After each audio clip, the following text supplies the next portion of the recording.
Hello friend नमस्कार जय जगन्नाथ। आज द्विपहर खाइबा कौन कौन होती तो आपण मानक देखा वीडियो माध्यम तो आपण मैंने भिडटी फास्ट रु लास्ट जाए देखु। खरा तो प्रबल होची आज पखाला बनी देखु। ये गोटे पखाल हाथ पाऊनी देखई दूसरी सजना शाग भजा ये बरा आलू आउ पियाज काकुड़ी गोटे भलसे गोटे पाग होती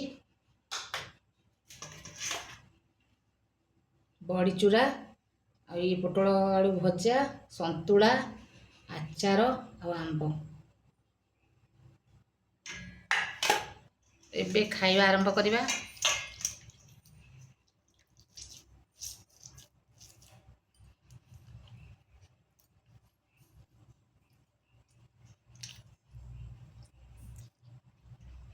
सजना शाग भजाटा मस्त होती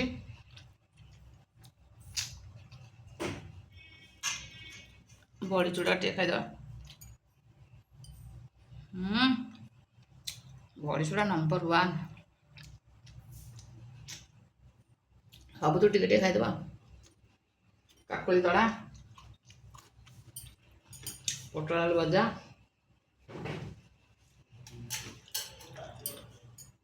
संतुला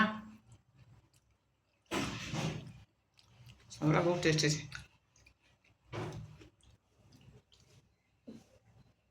और मोर प्रिय आंब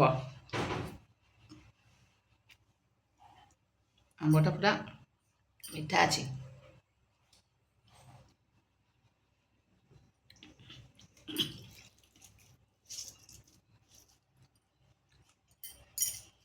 आज सकाल मु पखाला खाई नी